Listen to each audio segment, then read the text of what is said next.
What's up, y'all? I hope you're all well and in great spirits. Today, I want to have a little bit of a philosophical conversation about disabilities.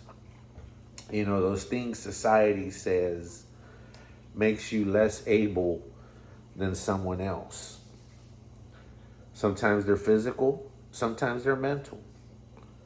We might see someone in a wheelchair who can't walk and say they're disabled. We might look at someone with mental illness and say they're disabled.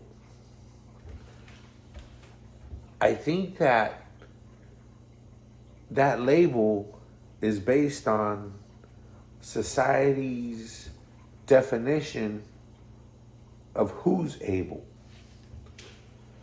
Now, society is all of us. So I think we contribute to that societal view of ability and disability. And as members of society, we also take in society's values and make them our own. So it becomes this circle, this pattern where we contribute to the views, and then society reinforces our views, and it just goes in a circle. I think that subconsciously, we're all striving to become what we perceive as beautiful. For me, it was being fit, being strong, being a leader, being powerful. Growing up, I'm not so much concerned with those things now, but growing up, those were my ideals. And I think more than just being physically strong, power was at the top of those ideals for beauty. I thought it was beautiful to be powerful. Power is defined as your ability to affect others' lives one way or the other. How you can influence people to change course and accomplish things. And so, from that standpoint, you know, I can look around and see a lot of people who are physically strong, who are hardworking, who are aggressive, who are clever, who have a lot of the qualities I wanted, and yet they're not powerful. At least not in the image I have of what real power is. There was one such person who was powerful like that. And I don't know their entire history. And so I won't say their organization because I don't want to seem to be promoting it without um, a deeper knowledge of it. So this isn't about that person's political views, but rather their ability or disability. This person was, I believe, blind and in a wheelchair,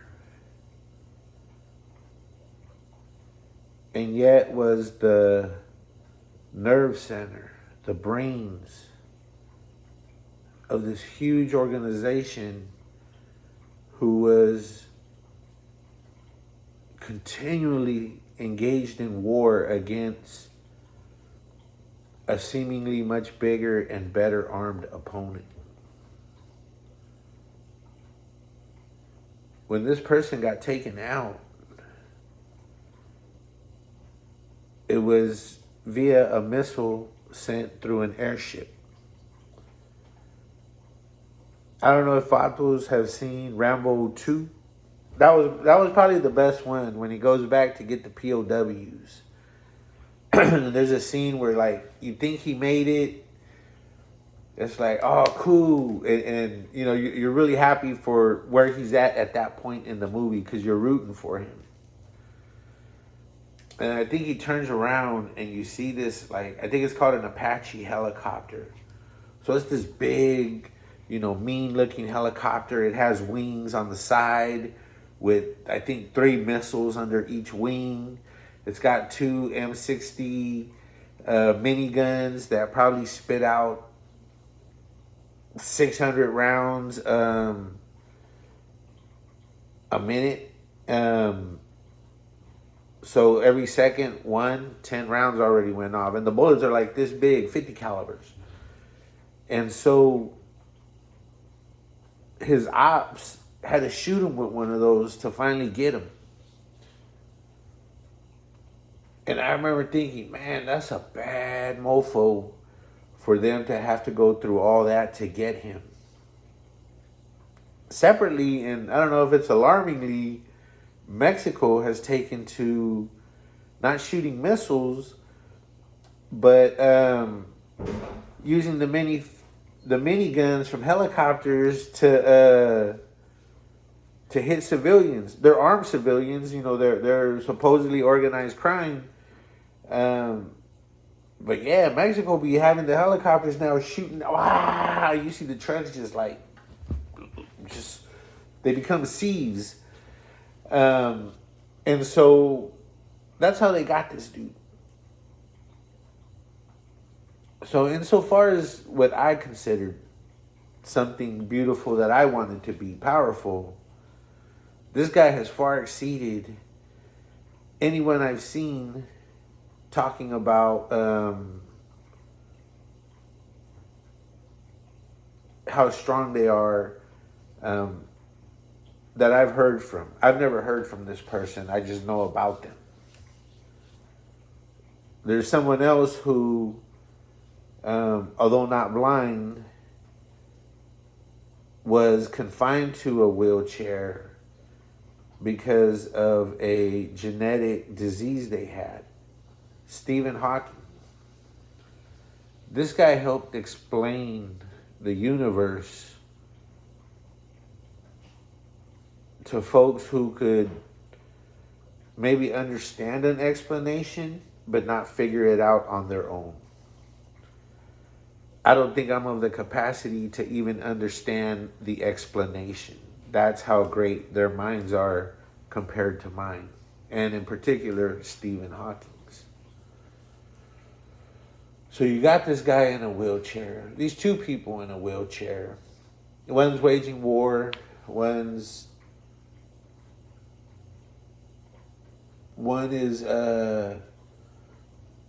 exploring the boundaries of human understanding about the universe we live in. Both of them could probably look at me and a lot of us and say, those people are handicapped. Those people are disabled. They will never be able to understand what I'm sharing here. Or they will never be of such a military mind to wage war and push this cause like I have. Because they far exceeded, they'll be talked about 100 years from now, both of them, easily, by the world.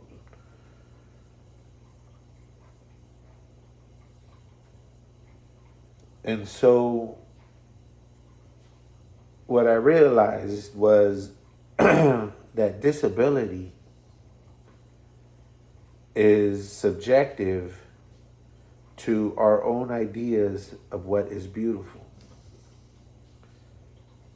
I recently saw a video of these conjoined twins who are teachers. And people were, the videos about how good they're doing, how well they're thriving. And some people might say, oh, they're disabled because they were born together. They might look at me and be like, motherfucker, you got one head to think. We got 2. We can see that way, this way. It's, again, because in our mind, if you're not like us, there's something wrong with you. When really, it's just different. And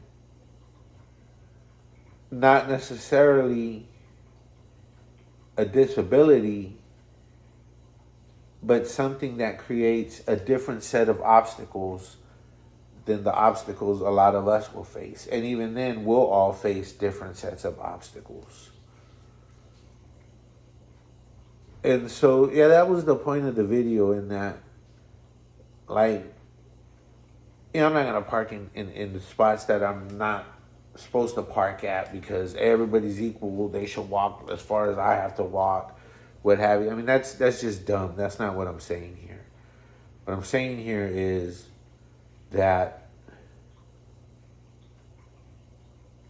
to say if they can do it, I can do it, is condescending.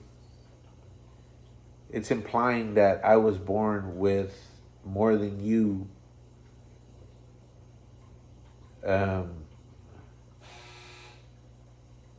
because society told me that was the case. And I'm also realistic. If, you have these obstacles of, genetic illness, what have you, it is going to make it, if not more difficult, even impossible to participate in some things. But that doesn't mean you're held back from participating in things that the whole world would have to respect. Now, the first case I mentioned, he might not be respected because of how they wage war, what have you. The other one might not be respected because he's a nerd. It goes back to what we see as beautiful. And I got to say that both of these folks, in their way, are much more beautiful than I could ever be, because I wasn't given the same gifts they were to share with the world. And yeah, that's it. That's the thing on disability today. I hope you have a good one.